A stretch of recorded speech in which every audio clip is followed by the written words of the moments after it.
L'échec. Un mot qui peut faire battre nos cœurs et nouer nos estomacs. Et si on vous disait que l'échec n'est pas l'opposé du succès? Et s'il s'agissait en fait d'un tremplin sur le chemin de la réalisation de nos rêves? Ce vidéo est votre guide pour naviguer dans les eaux tumultueuses des revers et en ressortir plus fort. Votre voyage vers le succès commence maintenant. Soyons réalistes, l'échec n'est pas agréable. En fait, ça peut faire très mal. Cela conduit souvent au doute de soi et à la peur du jugement. Nous pourrions commencer à remettre en question nos capacités. Ce dialogue intérieur négatif peut devenir un cercle vicieux. Il est essentiel de reconnaître ces sentiments comme faisant partie intégrante de l'expérience humaine. Nous devons apprendre à recadrer l'échec comme une opportunité de croissance. L'un des moyens les plus efficaces de surmonter la peur de l'échec est de décomposer les grands objectifs, qui peuvent sembler insurmontables, en étapes plus petites et plus faciles à gérer. Lorsque nous nous concentrons sur la réalisation de ces petits jalons, nous créons un sentiment de progrès et d'élan qui peut nous maintenir motivés, même lorsque les choses se corsent. Imaginez que vous escaladiez une montagne. Si vous vous tenez à la base et que vous regardez le sommet, cela peut sembler être une tâche impossible. Mais si vous vous concentrez sur un pas à la fois, vous finirez par atteindre le sommet. Le même principe s'applique à la réalisation de tout objectif. Au lieu de vous focaliser sur le résultat final, décomposez-le en étapes plus petites et plus concrètes. Par exemple, si vous essayez d'écrire un livre, fixez-vous comme objectif quotidien d'écrire un certain nombre de mots ou de pages. Si vous vous entraînez pour un marathon, commencez par des courses plus courtes et augmentez progressivement la distance. Nos pensées ont un pouvoir incroyable sur nos sentiments et nos comportements. Lorsque nous nous concentrons sur des pensées négatives, nous créons une prophétie autoréalisatrice qui conduit à l'auto-sabotage et à l'inaction. En revanche, lorsque nous cultivons un état d'esprit positif, nous nous ouvrons aux possibilités et nous nous donnons les moyens d'agir. Les affirmations positives sont un outil puissant pour faire passer notre état d'esprit du négatif au positif. En répétant des affirmations positives sur nous-mêmes et sur nos capacités, nous pouvons reprogrammer notre subconscient pour qu'il croie en notre potentiel. Cela peut sembler étrange, voire ridicule au début, mais la science derrière les affirmations positives est claire. Des recherches ont montré que le fait de répéter des affirmations positives peut activer des zones du cerveau associées à la récompense et au plaisir, ce qui entraîne un sentiment accru de bonheur, de confiance et de motivation. Choisissez des affirmations qui vous correspondent et correspondent à vos objectifs. Écrivez-les, dites-les à voix haute devant le miroir ou enregistrez-vous en train de les dire et écoutez l'enregistrement régulièrement. Cinquième partie, trouver sa tribu. L'importance d'un système de soutien. Nous sommes des créatures sociales, programmées pour se connecter aux autres. Lorsque nous sommes confrontés à des difficultés, le fait de pouvoir compter sur un système de soutien solide peut faire toute la différence. S'entourer de personnes positives et encourageantes qui croient en nous peut nous apporter la motivation et la résilience dont nous avons besoin pour persévérer lorsque les temps sont durs. Parlez à vos amis, aux membres de votre famille, à vos mentors ou à vos collègues en qui vous avez confiance et qui veulent pas votre bien. Partagez vos objectifs, vos difficultés et vos peurs. Demandez leurs conseils, encouragement et soutien. N'oubliez pas que vous n'êtes pas obligé de vivre cela seul. Il y a des gens dans votre vie qui veulent vous voir réussir et qui sont prêts à vous aider en cours de route. N'ayez pas peur de tendre la main et de demander le soutien dont vous avez besoin. Sixième partie. Apprendre des plus grands, des histoires inspirantes de résilience.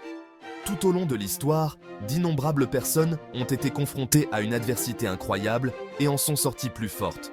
Leurs histoires nous rappellent avec force que l'échec n'est pas définitif et qu'avec de la persévérance, de la détermination et la confiance en soi, tout est possible.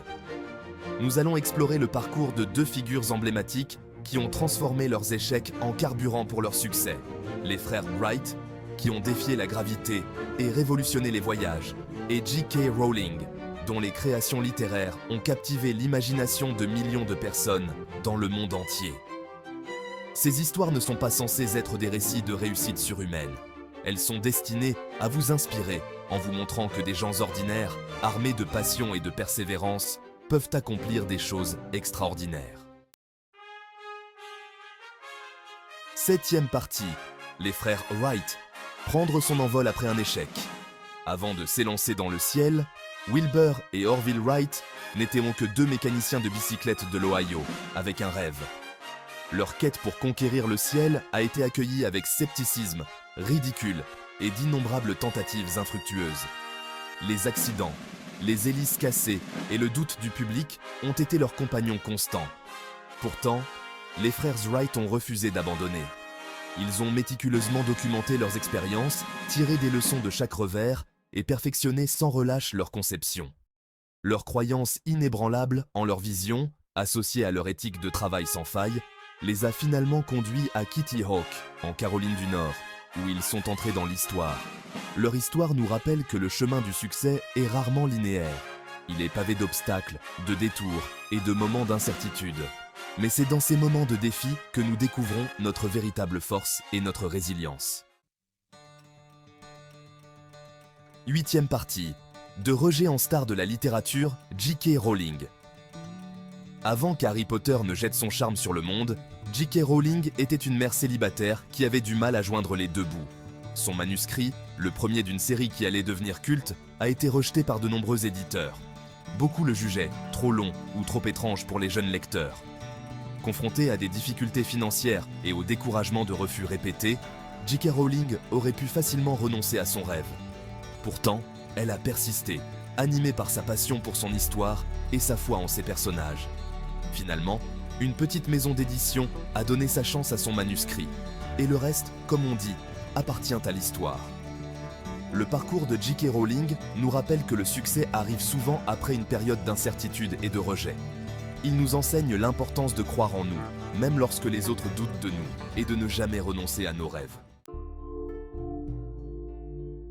9e partie. Le pouvoir de la persévérance.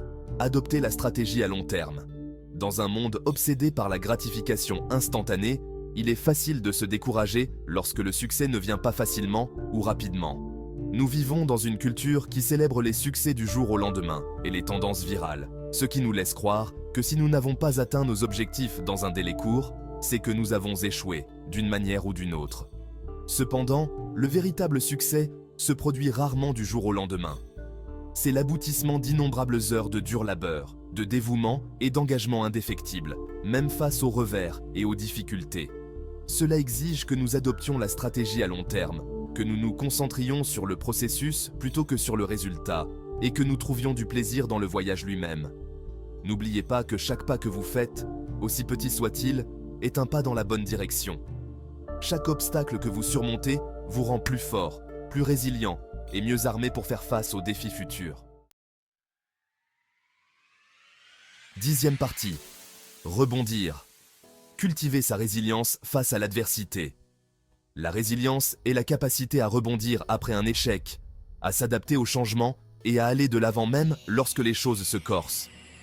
Il ne s'agit pas d'éviter l'échec, mais de développer la force mentale et émotionnelle nécessaire pour surmonter les difficultés et en sortir plus fort.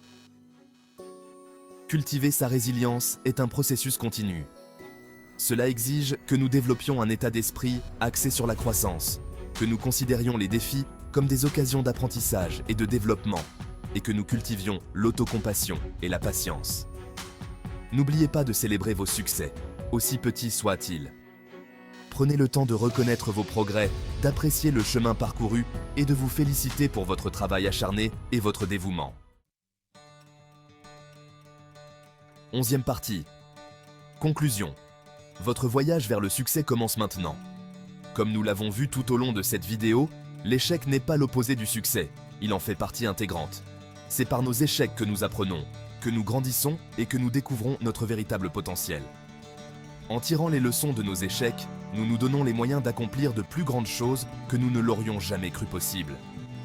N'oubliez pas de vous fixer des objectifs réalistes, de cultiver un état d'esprit positif et de vous entourer d'une communauté qui vous soutient.